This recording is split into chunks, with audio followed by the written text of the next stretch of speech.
नमस्कार दोस्तों, स्वागत है आपका आज की बेहद बड़ी और जरूरी खबरों में। लेकिन खबर में आगे बढ़ने से पहले अगर आप भी भाजपा सरकार का विरोध करते हैं तो आप अभी इस वीडियो को लाइक कीजिए और इस लाल बटन को दबाकर चैनल को फ्री में सब्सक्राइब करके घंटी बजाइए और कमेंट सेक्शन में लिखें जय हिंद।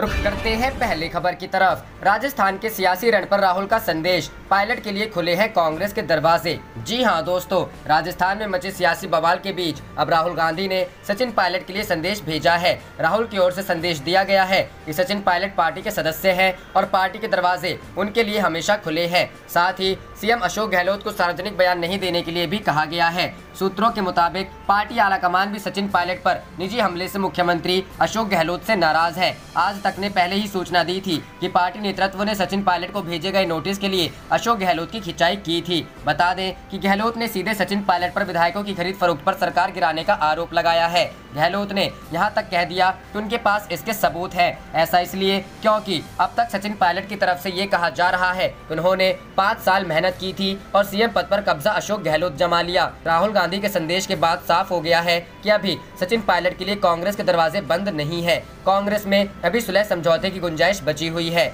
यही वजह है कि मुख्यमंत्री अशोक गहलोत के द्वारा पायलट पर गंभीर आरोप लगाने के आधे घंटे के बाद ही कांग्रेस नेता रणदीप सुरजेवाला ने कहा कि सचिन पायलट वापस घर आए और पार्टी फोरम पर खुलकर बात करें। रणदीप सुरजेवाला ने बुधवार शाम को प्रेस कॉन्फ्रेंस में भी कहा कि पायलट होनहार नेता है और आला कमान ने उनके प्रति उदारता दिखाई है। हालांकि राजस्थान में सरकार गिराने की साजिश हुई है जो जनमत का अपमान है। कांग्रेस प्रवक्ता ने कहा कि सचिन पायलट को 2 बार विधायक दल की बैठक में बुलाया गया लेकिन वो नहीं आए, इसलिए हमें भारी मन से सचिन पायलट पर फैसला लेना पड़ा है।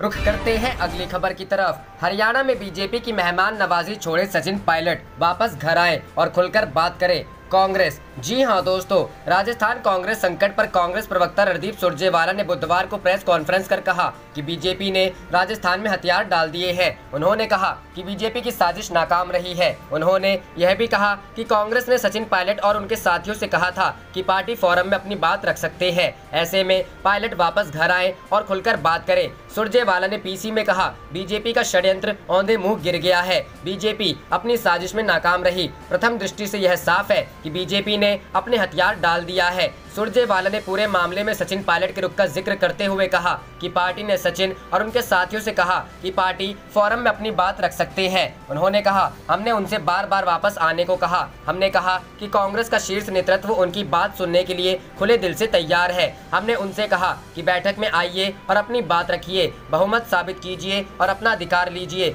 सुरजेवाला ने कहा, कांग्रेस ने कम उम्र से ही उनका साथ दिया। सोनिया गांधी ने सचिन पायलट को शुरू से ही प्रोत्साहित किया। पिछले 5 दिनों में भी सोनिया और राहुल गांधी ने सारे दरवाजे खोलकर कहा कि आप वापस आ जाइए। सुरजेवाला ने पायलट पर उनके समर्थन में उतरे विधायकों को लेकर तंज कसते हुए कहा, हमने कहा कि आपको कांग्रेस से प्यार है तो जहां जिस होटल में आप हैं वहां कहिए कि आप कांग्रेस से प्यार करते हैं। हमने 5 दिन के इंतजार के बाद कल कार्रवाई की। मीडिया के माध्यम से कहा कि वो बीजेपी में नहीं जाना चाहते, तो मैं कहता हूं कि आप हरियाणा की खट्टर सरकार के चंगुल से बाहर आइए। आईटीसी ग्रांड और लेमन ट्री से बाहर निकलिए। सबको हरियाणा पुलिस के चंगुल से छुड़वाइए। बता दें कि बुधवार को कांग्रेस का नरम सचिन पायलट को लेकर नरम पड़ा है। पायलट ने बुधवार को एनडीटीवी से बातचीत में कहा था कि वो बीजेपी में कभी नहीं जाएंगे। ऐसी बातें बस पार्टी हाईकमान की नजर में उनकी छवि खराब करने के लिए की जा रही है। इसके बाद पार्टी ने साफ किया है कि वो पायलट को पार्टी में बनाए रखने को इच्छुक है, लेकिन गहलोत को मुख्यमंत्री पद से हटाकर उन्हें सीएम बनाने की मांग पूरी नहीं करेगी। रुख करते हैं अगली खबर की तरफ। गहलोत के मंत्री बोले, अमित शाह, धर्मेंद्र प्रधान, पीयूष गोयल ने रची सरकार गिराने की साजिश। जी हां दोस्तों, राजस्थान के सियासी गलियारे में राजनीति सरगर्मियां बढ़ गई है। गहलोत सरकार में कैबिनेट मंत्री प्रताप सिंह खाचरियावास ने आरोप लगाया है कि केंद्रीय गृह मंत्री अमित शाह, पेट्रोलियम मंत्री धर्मेंद्र प्रधान और रेल मंत्री पीयूष गोयल ने राजस्थान सरकार को गिराने की साजिश रची है। कैबिनेट मंत्री प्रताप सिंह खाचरियावास ने आरोप लगाया कि बीजेपी ने हमारे विधायकों को एक स्थान पर और अन्य निर्दलीयों को दूसरी जगह पर रखा है। विधायकों को जबरन रखा गया है। गौरतलब है कि कांग्रेस के बागी विधायक हरियाणा के मानेसर में ठहरे हैं। इन विधायकों को हरियाणा में वहां की भाजपा सरकार के जरिए रखा गया है। कैबिनेट मंत्री प्रताप सिंह खाचरियावास ने कहा कि अगर उनमें हिम्मत होती तो वे विधायकों को राजस्थान में ही रखते। स्थानीय बीजेपी नेताओं को केंद्र में उनके नेताओं द्वारा साजिश के बारे में कुछ भी नहीं पता है। अगर बीजेपी का केंद्रीय नेतृत्व सफल होता तो अंतिम चरण में स्थानीय भाजपा नेताओं को शामिल किया जाता। प्रताप सिंह खाचरियावास ने कहा कि एक बात समझ लीजिए, अगर केंद्र स्तर पर बीजेपी साजिश में शामिल नहीं होती तो आयकर विभाग, प्रवर्तन निदेशालय की छापेमारी नहीं होती। तथ्य यह है कि केंद्रीय एजेंसियों को काम पर लगा दिया गया है, मतलब केंद्र शामिल है। ऐसा नहीं है कि अचानक आयकर की सभी 200 टीमें छापेमारी शुरू कर दे। इससे पहले गहलोत सरकार में मंत्री सुभाष गर्ग ने आरोप लगाया कि बीजेपी अभी भी कांग्रेस के विधायकों को तोड़ने की कोशिश कर रही है। तकनीकी शिक्षा मंत्री सुभाष गर्ग ने कहा कि कल एक बीजेपी विधायक ने हमारे 2 विधायकों से संपर्क साधा, दोनों को अपने पाले में करने की कोशिश की जा रही थी। सुभाष गर्ग ने दावा किया कि दोनों ही विधायक कांग्रेस के लिए निष्ठावान थे, ऐसे में बीजेपी के मंसूबे पास नहीं हो पाए। आपको बता दें कि इससे पहले भी कांग्रेस की ओर से लगातार भारतीय जनता पार्टी पर विधायकों को तोड़ने का आरोप लगाया था। अब गहलोत सरकार के मंत्री कह रहे हैं कि बीजेपी केंद्रीय नेतृत्व ने पूरी साजिश रची थी। रुख करते हैं अगली खबर की तरफ। राजस्थान के 19 बागी कांग्रेस विधायकों के क्षेत्रों में उपचुनाव कराने की तैयारियां शुरू। जी हां दोस्तों, मीडिया रिपोर्टर्स की माने तो मुख्यमंत्री अशोक गहलोत और राजस्थान कांग्रेस प्रभारी अविनाश पांडे द्वारा यह फैसला लिए जाने के बाद इन 19 बागी विधायकों के क्षेत्रों में उपयुक्त उम्मीदवारों की तलाश शुरू कर दी गई है। खबरों में यह भी दावा किया जा रहा है कि इन क्षेत्रों के कुछ भाजपा नेता भी कांग्रेस के टिकट पर चुनाव लड़ने के इच्छुक हैं। बता दें कि राजस्थान विधानसभा स्पीकर डॉक्टर सीपी जोशी ने सचिन पायलट समेत कांग्रेस के 19 बागी विधायकों को नोटिस जारी किया है। 7 पेज का यह नोटिस 14 और 15 जुलाई की रात को विधायकों के घरों के बाहर चस्पा दिए गए हैं। नोटिस में विधायकों से 3 दिन में जवाब मांगा है। जवाब नहीं देने पर स्पीकर इन विधायकों को अयोग्य घोषित कर सकते हैं। इसके बाद स्पीकर 3 माह तक समय ले सकते हैं। हालांकि मौजूदा परिस्थितियों के तहत लगता यही है कि स्पीकर जल्द ही निर्णय लेंगे। सचिन पायलट खेमे के विधायकों को जारी नोटिस में राजस्थान विधानसभा सचिवालय के सचिव प्रमिल कुमार माथुर के हवाले से बताया गया है कि आईएनसी के मुख्य सचेतक डॉक्टर महेश जोशी द्वारा भारतीय संविधान के अनुच्छेद 191 के तहत विधानसभा सदस्य की निर्भरता के लिए याचिका प्रस्तुत की गई थी, जिसको राजस्थान विधानसभा नियम 1989 के तहत पंजीबद्ध किया गया। 17 की दोपहर 1 बजे तक नोटिस के संबंध में विधायकों ने अपनी टिप्पणियां प्रस्तुत नहीं की तो याचिका पर सुनवाई करते हुए द्वारा एक पक्षीय फैसला लिया जा सकता है।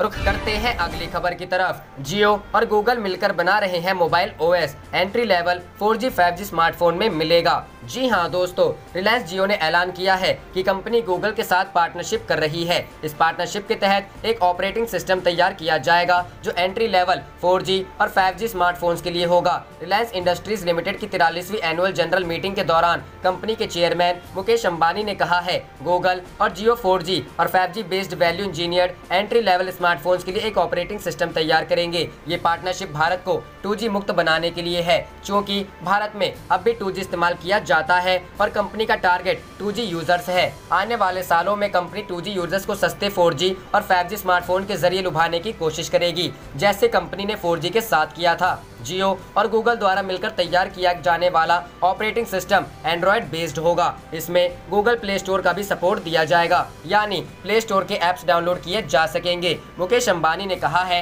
कि भारत 5G एरा के दरवाजे पर खड़ा है और भारत के 350 मिलियन लोग जो अब भी 2G यूज करते हैं, उन्हें अफोर्डेबल स्मार्टफोन में अपग्रेड किया जा सकता है। गौरतलब है कि कंपनी ने ये नहीं बताया कि ये फोन कब लॉन्च किया जाएगा और इसकी कीमत क्या होगी। जियो फोन की बात करें तो इसे कंपनी ने 1500 रुपए में लॉन्च किया था। इसके बाद जियो फोन 2 लॉन्च किया गया, जिसकी कीमत 2999 रुपए रखी गई। एजीएम से पहले ये रिपोर्ट आई थी, इस दौरान कंपनी जियो फोन 3 का ऐलान कर सकती है, लेकिन ऐसा नहीं हुआ। कंपनी फिलहाल नए 4G 5G स्मार्टफोन लॉन्च का कोई टाइमलाइन नहीं बताया है। रुख करते हैं अगली खबर की तरफ। भाजपा के 75 नेताओं में कोरोना वायरस की पुष्टि के बाद तेजस्वी ने बीजेपी को घेरा, बोले वर्चुअल और वल्चर के अंतर को समझे। जी हां दोस्तों, बिहार में राष्ट्रीय जनता दल के नेता और लालू प्रसाद यादव के बेटे तेजस्वी यादव ने आज भाजपा नेताओं में कोरोना वायरस की पुष्टि को लेकर निशाना साधा है। आरजेडी नेता तेजस्वी यादव ने ही बुधवार को अपने ट्विटर अकाउंट से ट्वीट किया। उन्होंने लिखा कि बिहार भाजपा के 100 नेताओं की रैंडम जाँच करने पर 75 नेता पॉजिटिव पाए गए। कल्पना कीजिए, अगर सभी की जांच हो जाए तो कितने संक्रमित मिलेंगे। प्रदेशवासियों से आग्रह है कि संक्रमण फैलाने वाले इन विशेष जमातियों से दूर रहें, स्वयं, परिवार और राज्य को सुरक्षित रखें, वर्चुअल और वर्चुअल के अंतर को समझें। बता दें कि बिहार भाजपा दफ्तर के स्टाफ समेत 75 नेताओं में कोरोना वायरस की पुष्टि हुई है। करीब 100 नेताओं को टेस्ट कराया गया था, जिनमें 75 की रिपोर्ट पॉजिटिव आई है। इसके बाद भाजपा दफ्तर को सैनिटाइज किया गया। रिपोर्ट के मुताबिक बिहार में कुल मरीजों का आंकड़ा 18,000 के पार हो गया है। राहत की बात है कि अब तक 12,317 लोग ठीक हो चुके हैं। प्रदेश में एक्टिव केस की संख्या 5,482 है। पिछले कुछ दिनों कोरोना के मामले तेजी से बढ़े हैं।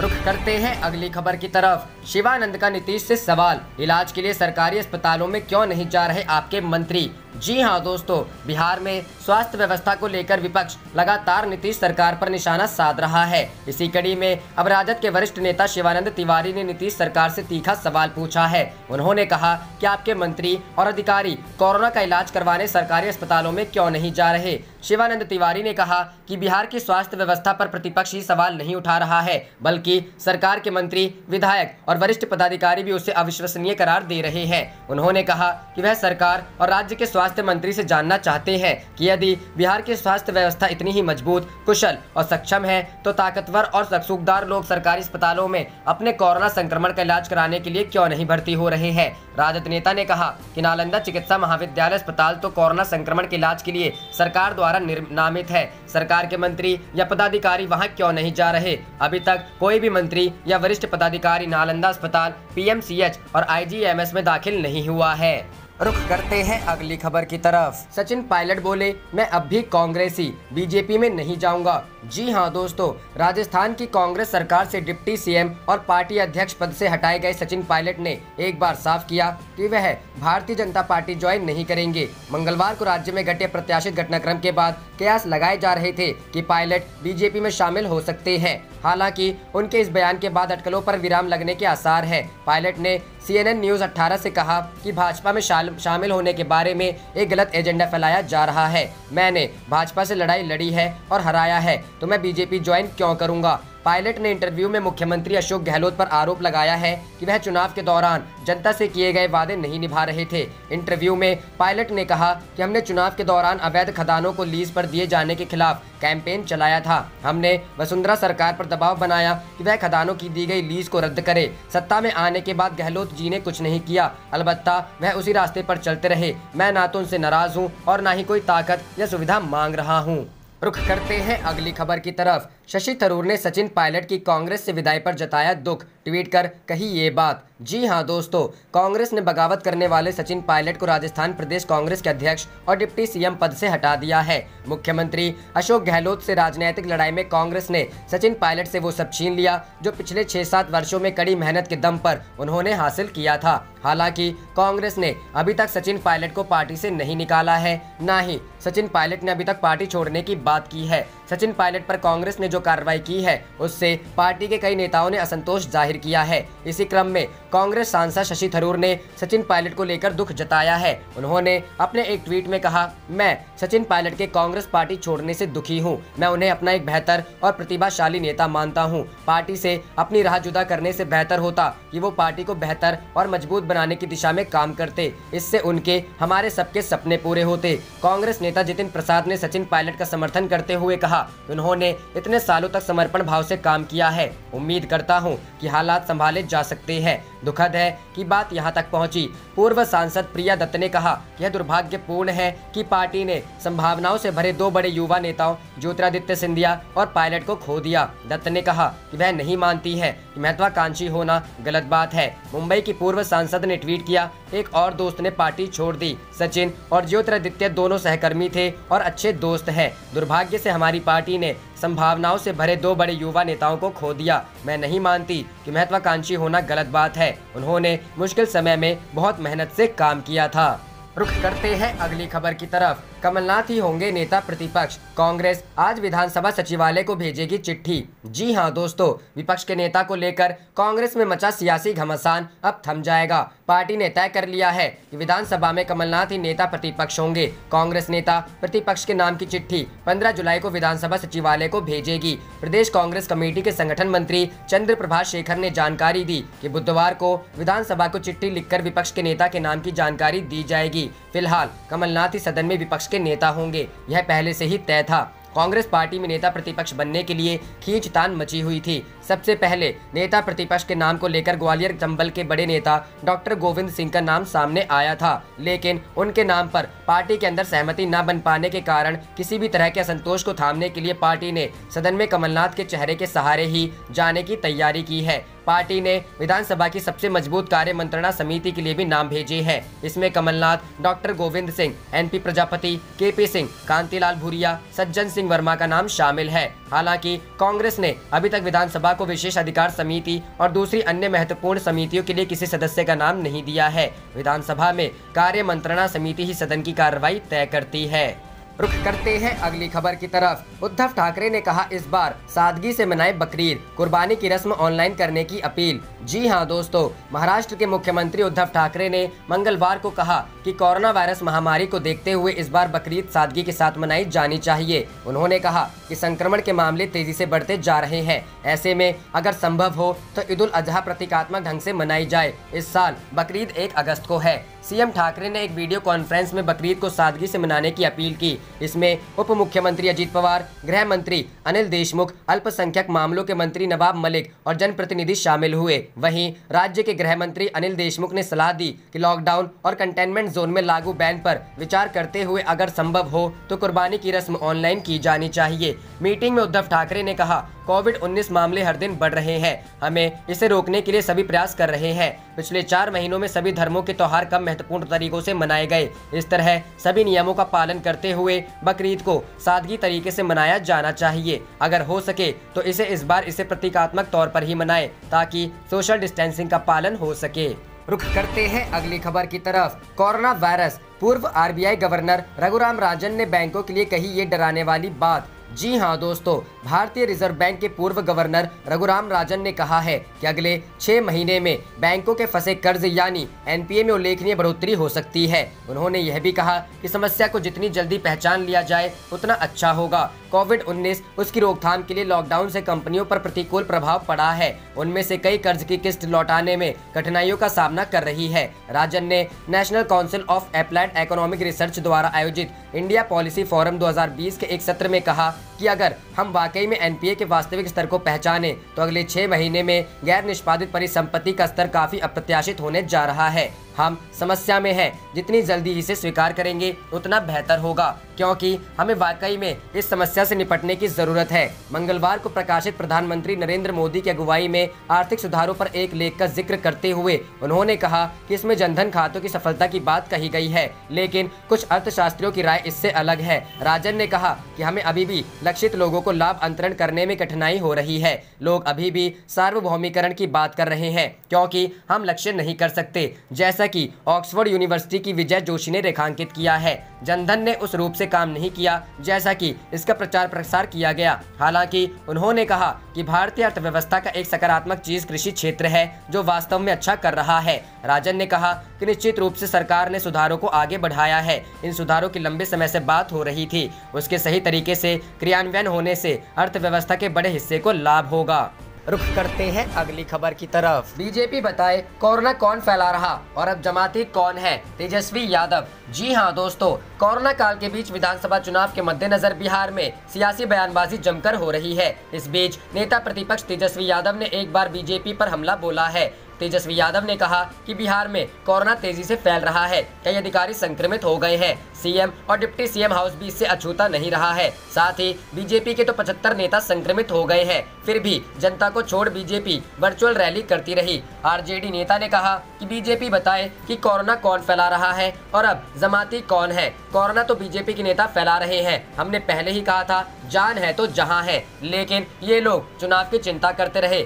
मरीजों का इलाज तक नहीं हो रहा। पीपीई किट, मास्क और सैनिटाइजर के लिए डॉक्टरों को धरना देना पड़ रहा है और एनडीए एक चरण में चुनाव कराना चाहती है। तेजस्वी ने कहा कि यानी करोड़ों लोग एक साथ निकलेंगे। आप क्या चाहते हैं कि लोग बूथ के बाद सीधे शमशान जाएं? अगर कोरोना से खतरा नहीं नजर आ रहा तो परंपरागत तरीके से चुनाव प्रचार कराएं। कोरोना के नाम पर बेईमानी ना हो। अगर आपको खतरा लगता है तो कुछ दिनों के लिए चुनाव टाल दीजिए। बता दें कि आरजेडी और कांग्रेस बार बार आरोप लगा रहे हैं कि बिहार में एनडीए को कोरोना की चिंता नहीं है, बल्कि इनको कुर्सी की चिंता है, इसलिए ये चुनाव कराना चाहते हैं। हालांकि एनडीए के नेता आरजेडी कांग्रेस के इन आरोपों को बेबुनियाद बताते हुए विपक्ष पर निशाना साधते हैं। आप देख रहे थे आपका अपना चैनल जय हिंद जय भारत।